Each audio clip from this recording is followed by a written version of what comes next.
Tumsifu Yesu Kristo. Mungu ni mwema. Kristo amefufuka kweli kweli. Haleluya, haleluya.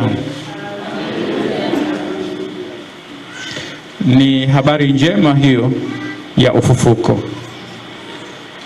Tukiangalia masomo yetu leo yanatukumbusha mambo mengi. Kwa namna pekee tukiangalia injili ya leo, tunapokutana na mama huyu Maria Magdalena,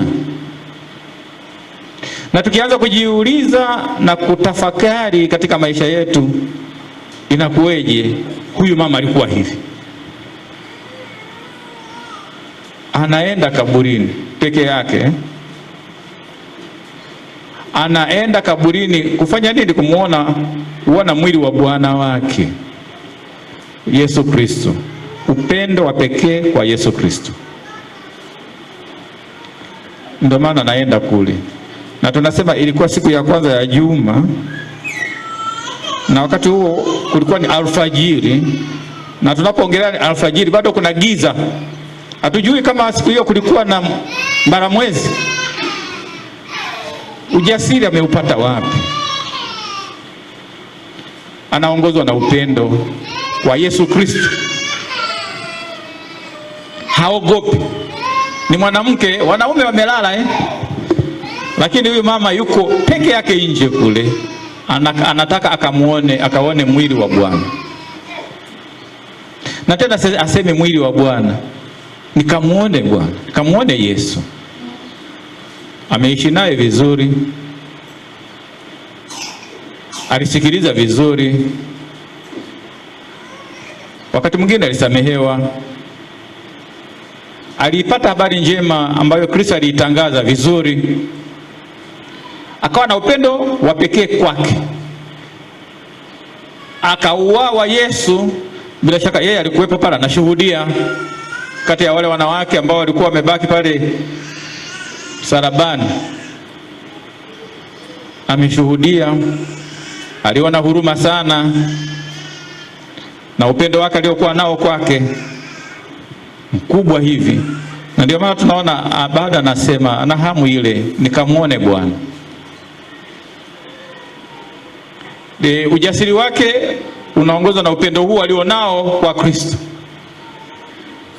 Na anafika pale, jiwe limeondolewa na lilikuwa zito. Kama limeondolewa, wamemweka wapi Bwana? Wamemchukua Bwana wapi? Kwa kutoa taarifa kwa Petro na mitume wengine. Wawili hawa tunawaona wanavyokimbia kuelekea makaburini. Mwingine mzee na mwingine kijana. Kijana anakuwa wa kwanza kufika kaburini, lakini ana heshima, mkubwa afike kwanza, awe wa kwanza kushuhudia. Petro anafika, ndio yeye akakaa tena nje, ni moja kwa moja kaburini. Waliona nini? Aliona nini yeye? Vitambaa vilivyopo pale. Hata yule aliyetangulia alichungulia tu akaona hivi, lakini hakuingia. Petro alipoingia ameona vile, akavishika akavitazama. Na yule mwanafunzi mwingine alipokuja sasa, baada ya kuona yule mkubwa wake ameingia tayari, ameingia mle ndani, tunasema kwamba akaona na kuamini. Hatujaambiwa Petro aliamini tayari, alikuwa na mashaka bado. Lakini yule mwanafunzi aliyependwa na Yesu alifika, akaangalia vitambaa, akaangalia sanda, akaangalia vyote, akaamini. Mashaka. Walikuwa na mashaka. Tunaambiwa kabisa kwamba mashaka haya yalitokana na kwamba hawakujua lile andiko kwamba ilimpasa afufuke. Hawakulijua hili. Kwa sababu hiyo, kinachoweza kutuonyesha na kujifunza pale, Yesu amefufuka. Alikuwa na sanda na vitambaa vile, lakini vyote viko pale, vimeachwa. Na ndio maana tunapokuja kuongelea ufufuko kwetu, maana sasa tumekufa na Kristo na tunafufuka naye katika uzima wa milele. Kristo alipokufa alifungwa sanda, kuna vitambaa, kuna leso kumfunika uso na vitu kama hivyo. Amefufuka, ameviacha vyote, Na sisi tunasema tumekufa na Kristo na tumefufuka na Kristo. Je, tumeacha vitambaa? Kila mtu lazima ajiulize, mavitambaa yale tumeyaacha? Makando kando yetu yale tumeyaweka pembeni? Tumeweka pembeni uzushi? Tumeweka pembeni majivuno? Tumeweka pembeni kiburi? Tumeweka pembeni tamaa mbaya? Tuko na Yesu, tumefufuka kweli? Tunaenda naye au bado yale majamaa tumeyabeba tunaenda nayo? Utaitwa ufufuko kwamba tumefufuka na Kristo? Mtathmini yetu kwetu. Na ndio maana tunapoangalia ufufuko wa Yesu, Paulo anatukumbusha tuangalie aliko. Tusiangalie sana ulimwengu huu. Wakati mwingine watudanganya.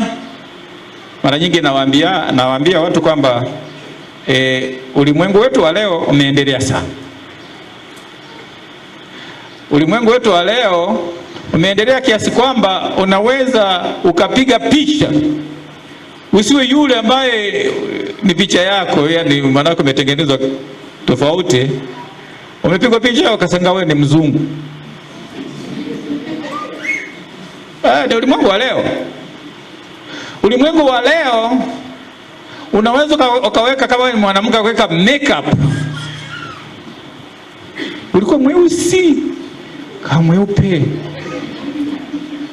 Ulimwengu wa leo unaweza ukachonga pua zetu tofauti za wazungu. Za wazungu ziko hivi, kwa sababu nataka iwe kama ya mzungu. Kwa hiyo kikawa kimechongoka kipua chako hicho. Ulimwengu wa leo ndio uko hivi. Unaweza ukakutengeneza, kuna wataalamu. Ndio ulimwengu wetu wa leo. Lakini ulimwengu wetu wa leo hauwezi hata kidogo kutengeneza roho yako. Yaani ukafika pale, maana kwenye roho huko kuna makovu yanayotokana na mihemko ya maisha yetu tulio nayo, yanayotokana na mihasira tulio nayo, uoga. Tumeshindwa kutawala hisia zetu, natengeneza makovu katika roho zetu. Hakuna mtaalamu yoyote wa dunia hii ambaye anaweza akasema sasa natengeneza roho yako niweke makeup ya kiroho. Hakuna. Na ndio maana ili uweze kutengenezwa vizuri roho yako ni Mungu mwenyewe, Kristo mwenyewe, Kristo mfufuka. Na ili uweze kutengeneza, uwe tayari kupokea unayoambiwa. Usiwe ni mtu wa kukataa, usiwe ni mtu wa kusema kwamba wamenizushia. Uwe tayari kupokea. Wewe una kiburi sasa, dhamiri yako inakuambia, ni Mungu anaongea na wewe ndani ya dhamiri yako. Una kiburi wewe, una majivuno wewe. Angalia unavyoangalia watu, unadharau wewe. Mwendo wako ulivyo, unadharau wewe. Hupo tayari kupokea masahihisho wewe. Hujajua kwamba jinsi Mungu anavyoongea na sisi, anaongea kupitia wenzetu. Ndio maana utume wetu ni muhimu. Utume wetu ni muhimu kuwaendea wenzetu, kwa sababu Mungu anatutumia. Tutambue hivi. Na ule utume wetu ni wa nje. Sema wewe unatukwaza, unachokifanya sio ndani mwako wewe.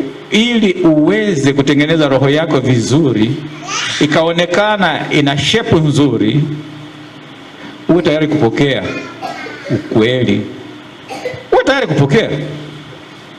Na kama hujawa tayari kupokea, ni vigumu. Ni sauti hiyo inaongea ndani, na Kristo huyo anaongea na sisi ndani mwetu kila wakati. Cheki unavyochepuka wewe. Wewe si mwaminifu wewe. Unaenda kukomunika wakati jana ulikuwa huku, na wewe uko kwenye mstari. unadiriki kusema amina. Amina yake inatoka wapi? Hiyo ni tathmini ya safari yetu ya maisha. Na wakati mwingine usije kujitofautisha. Saa hizi niko nje, saa hizi niko kanisani, saa hizi niko mahali fulani. Unajidanganya. Na katika kujidanganya huko, maisha yako ya kiroho hayapo vizuri. Na ndio maana Yesu anatuambia angalieni yaliyo juu, aliko Yesu. Tumefufuka na Yesu, tuangalie aliko. Kuangalia aliko, kuishi maisha ya Kikristo, fadhila, si maigizo. Na si vile vile kwamba ni mtu huyu anaonekana kwa sura hii hapa saa hizi, baadaye tena anaonekana kwa sura nyingine.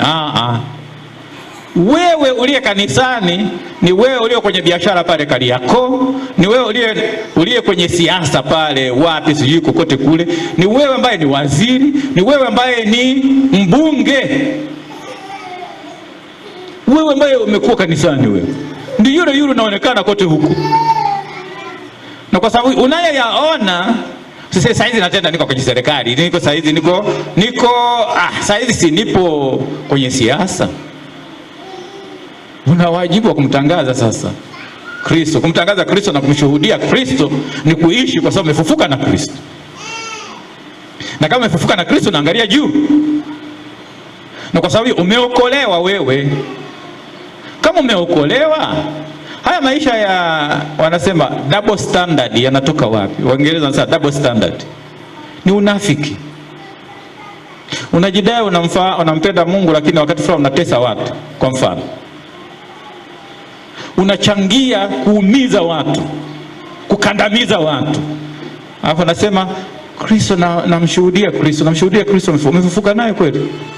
Ndio haya ya kujiuliza. Unatafuta faida yako na unaumiza familia yako. Si mwaminifu katika makuu ya Mungu. Na ndio maana imani yako na uaminifu vinaenda pamoja. Ili ulipo pale, hata kama mtu akuoni, Mungu anakuona. Ndio maana hawa watu wawili huwezi ukawadanganya chochote. Mungu huwezi ukamdanganya.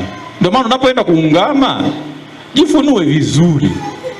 Mimi nimekula rushwa sana, mimi ni fisadi, nataka kuanza upya. Na kama nasema nataka kuanza upya, na Mungu anakuona. Lakini leo tunaogopa watu. Hatumuogopi tena Mungu, tunaogopa watu. Nani ameniona? Nimeonekana. Kwa najidai kwamba nina dhambi. Ndio maana tunazomea sana mtu akitenda dhambi, akakosa, akashikwa.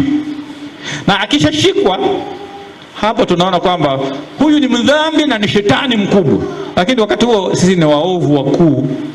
Tumekumbatia matendo mabaya na machafu ambayo tunafanya gizani. Tumeongelea jana katika vitendo, tumewasha mshumaa wa Pasaka, unawaka pale. Kristo mfufuka, mwanga wa mataifa, mwanga wa roho zetu, anayeangaza roho hizo, giza liondoke, litokomee. Anaangaza akili zetu, tumjue vizuri, tuwe watu wa msamaha, sio visasi. Tumpende, tumtumikie, tumfahamu vizuri, kwa sababu tunaelekea katika utakatifu. Anatualika tuwe watakatifu. Iweni watakatifu kama Baba yenu wa mbinguni alivyo mtakatifu. Na kwa sababu hiyo, kama tunataka tuende huko, lazima tumjue vizuri. Anaangaza akili zetu, anaangaza mioyo yetu, anaangaza utashi wetu, ili tuchague yaliyo mema. Ndio maana Mtakatifu Agustino anasema, jamani, tunahitaji kuangaziwa, kusaidiwa tuone vizuri. Wakati fulani vipofu, nafsi zetu zimejeruhiwa, ni tatizo. Kwa tuyatazame yaliyo juu. Unaweza kupata faida nyingi sana katika ulimwengu huu, kwa udanganyifu wako, kwa ufisadi wako, kwa matendo yote yale, kwa sababu pengine wewe una cheo ukawa juu huko, ukaona watu chini. Lakini utakapokufa, hata kama maaskari watakuwa 100, utachomolewa tu. unaondoka zako, utaacha yote haya.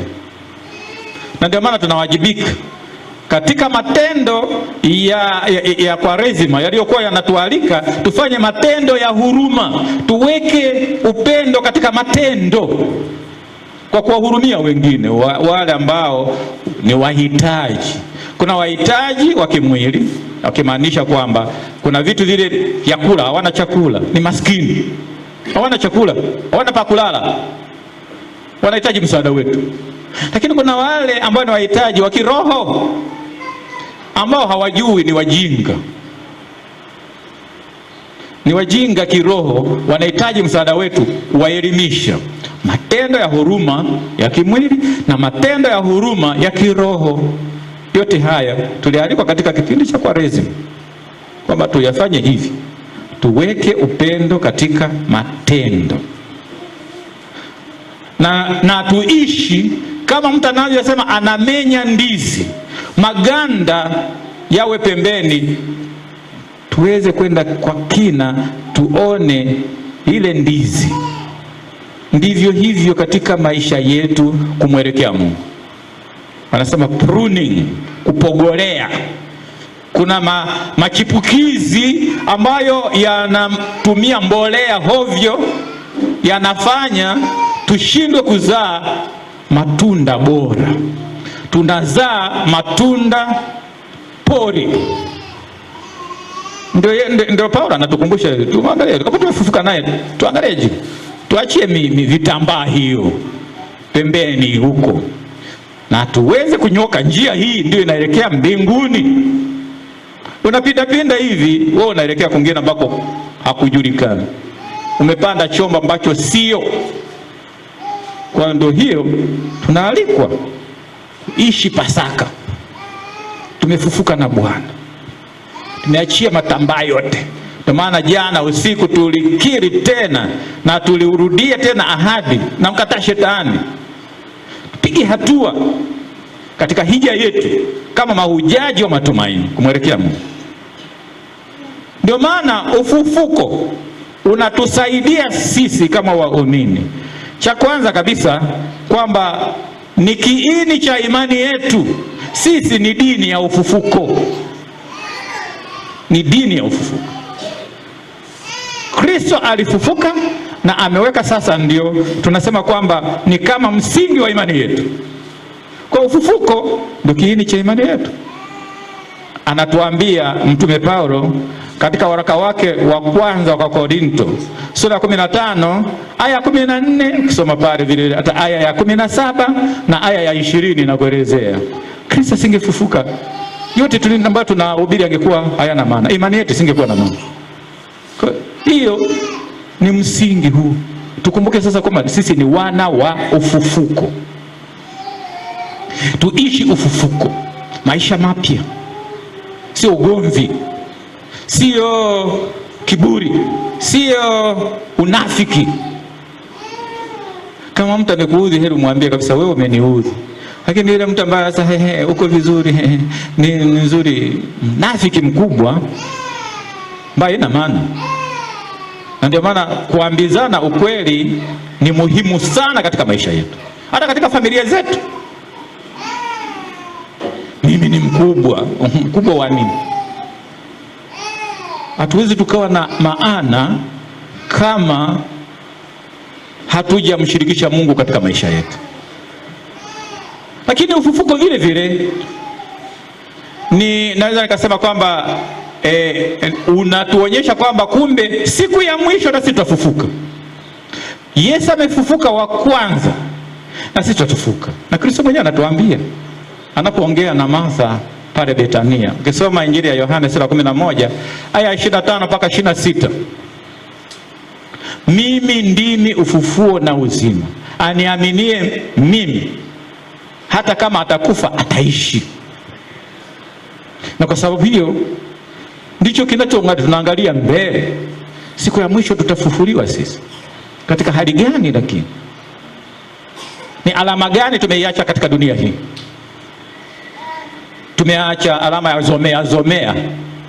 Unaweza kuzomewa tu hapa duniani hapo, na uzomewa na kurushiwa mawe kutokana na tabia zako hovyo. Hata kama ni kiongozi unaongoza vibaya, unatesa watu, sasa lione. Hata kama watakificha, watakuzomea kifichoni, utafikiria wanakupenda kumbe hawakupendi chochote.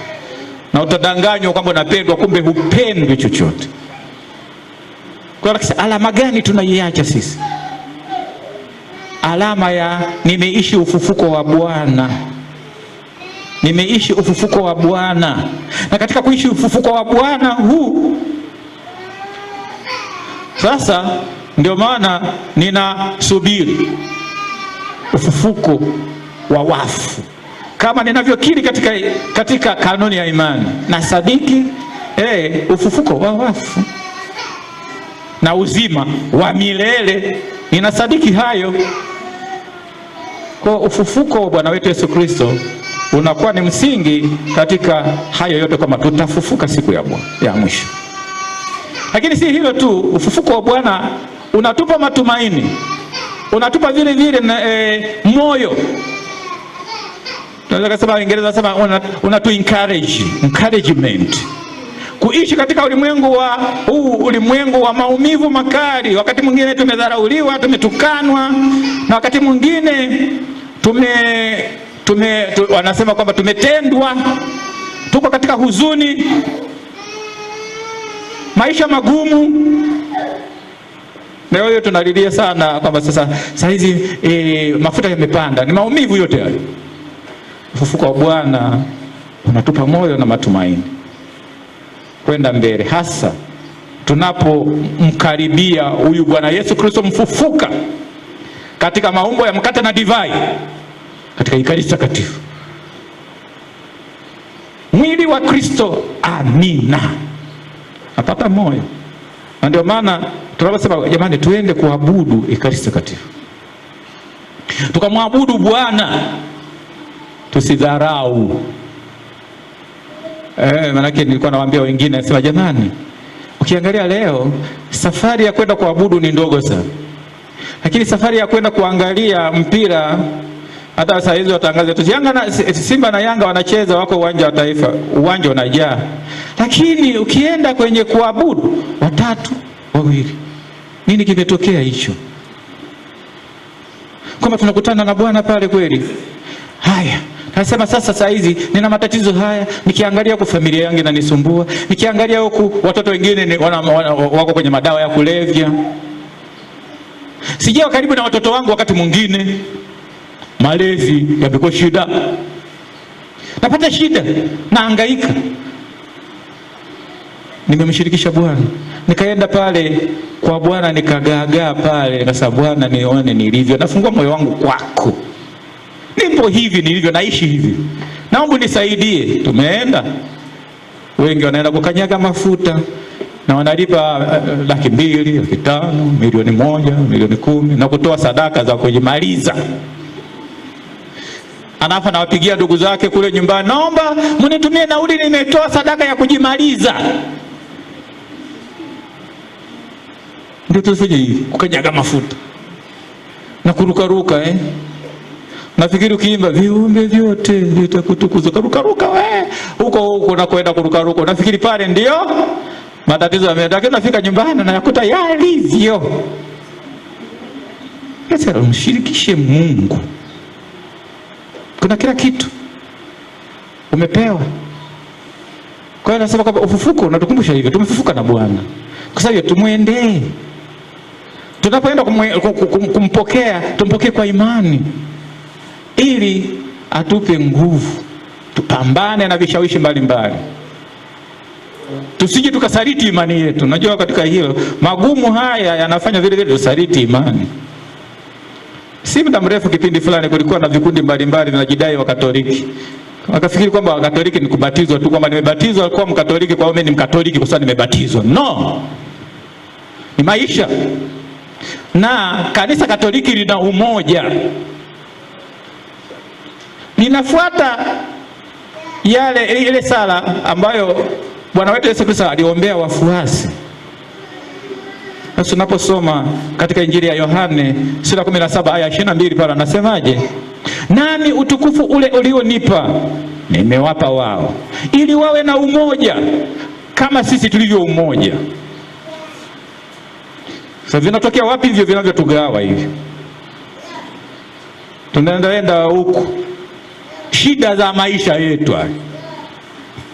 Adui mwovu anatumia shida zetu hizo. Ndio maana wazazi wetu wa kwanza walishawishika kirahisi tu. Eti walikuambia msile matunda ya mtini. Hapana, ni mti tu huu. Wewe wakisema ukila huu utakuwa kama Mungu wewe. Hebu jaribu uone.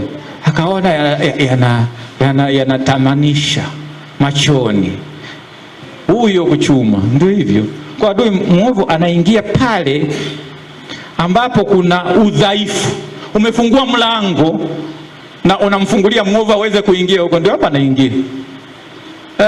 Manake hapo unajua kama sina hela saa hizi, nitakula nini? Ndio hapo unataka kula wewe. Nimekusikia unataka kula wewe. Chukua hela hii. Nenda kamseme vibaya fulani. Wewe ni muumini. Mimi ni Mkatoliki, nasali kule. Nini afu mnaenda kuaibisha. Hivyo vikundi vyote vilitokea hivi. Na wengine kuna sehemu fulani wanasema kwamba kuna mmoja ndiye alikuwa na Waingereza wasema ni organizer. Ndiye amepewa sasa fungu. Alafu anapigia njoo huku utapewa 50. Yule anatoa ushuhuda anasema kabisa mimi siji huko. Lakini kama shetani ameshakuchukua ni Yuda tu, kama Yuda alivyofanya. Tulivyoona siku ya Ijumaa kwa Yuda amepata vipande vile. Lakini mwisho wake ni nini? Shida. Ni kwa sababu kama wewe ni muumini Mkatoliki, usiseme kama nilibatizwa Mkatoliki. Na ndio maana wengine vile vile wanafikiri nilibatizwa Mkatoliki, sisali, siendi kwenye jumuiya, hapo nakufa.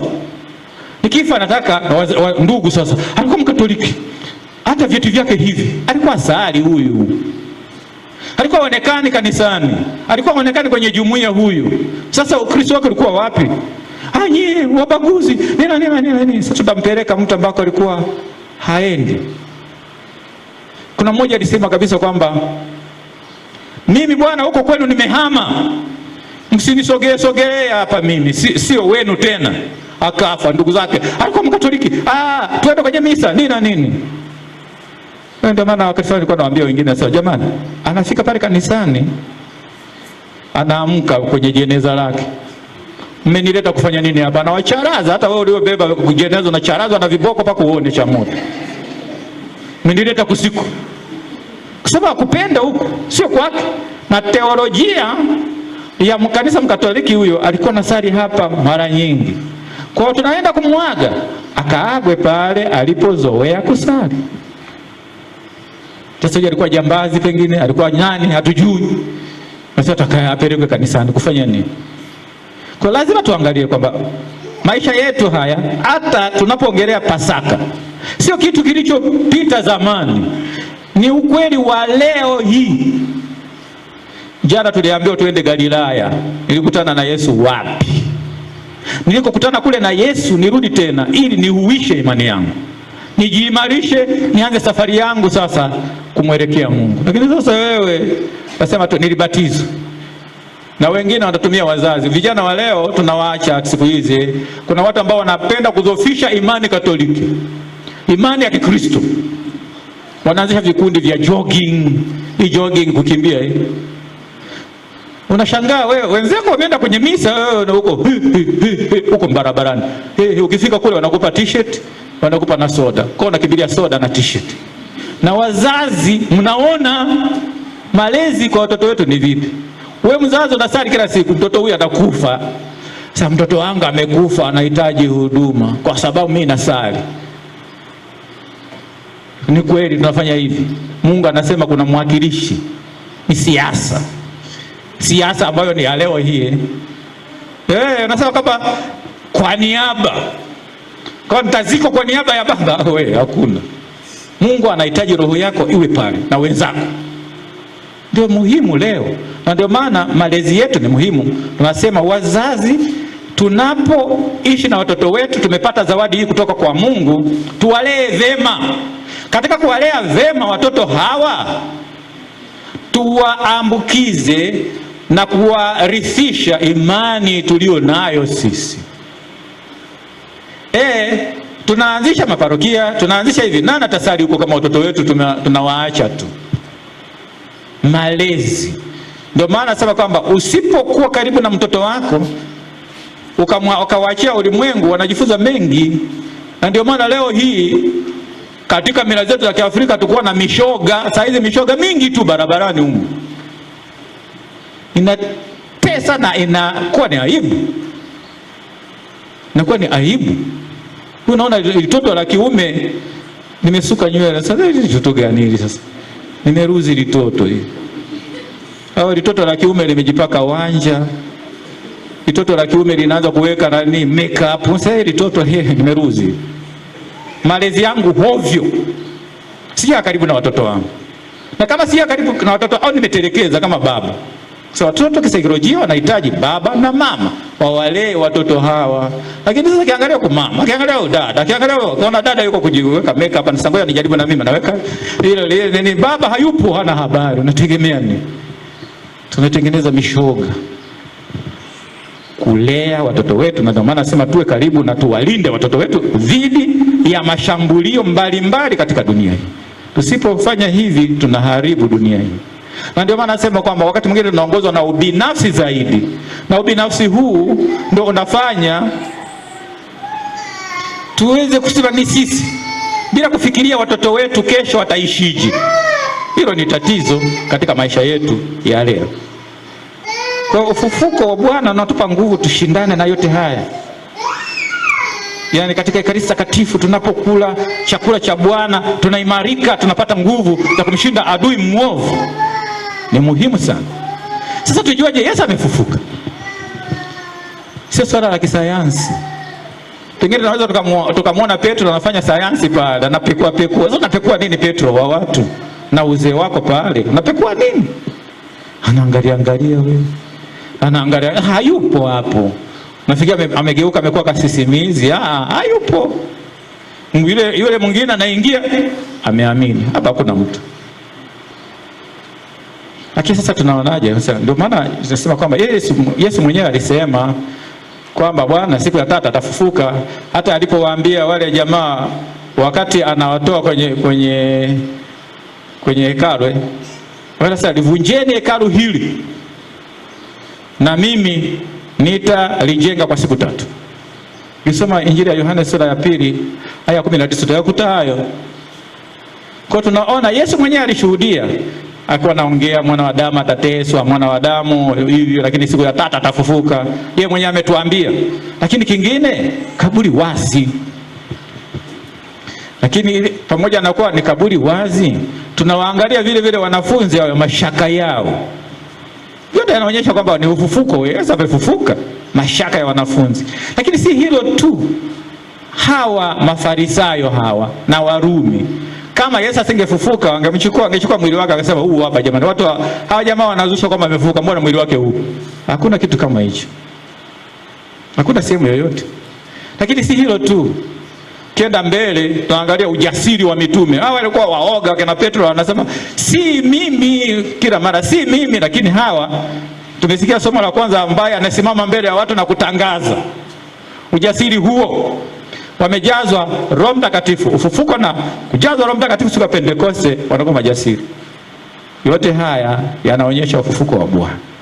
Lakini si hilo tu. Petro mwenyewe na huyo Paulo kuongoka kwake, anapojitambulisha Yesu kule, kwa nini unanitesa? Wewe nani? Ni Yesu unayenitesa wewe.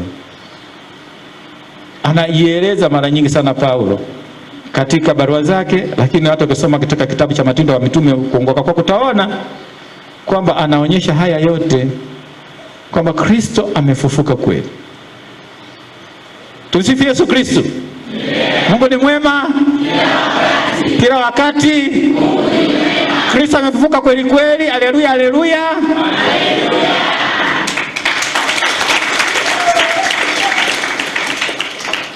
Ndugu zangu wana kigango cha Mama Bikira Maria mpalizwa mbinguni, tunasali hapa leo Pasaka hii kama baba paroko alivyosema kwamba ni historia. Tumeanza vizuri na imani yetu kubwa,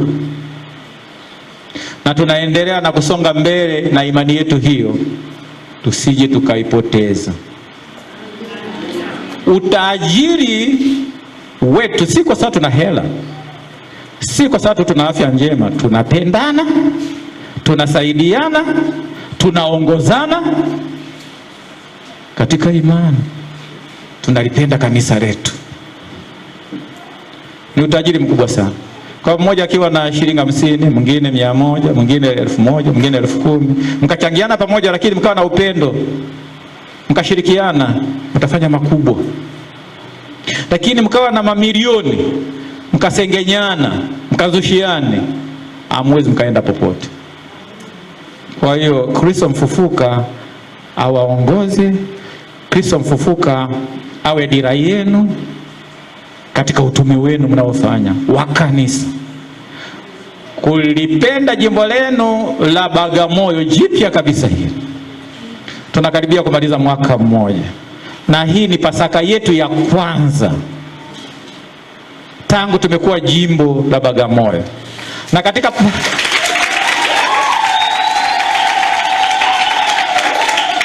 Na katika Pasaka hiyo ya kwanza tumesali katika kigango cha Bikira Maria mpalizwa mbinguni.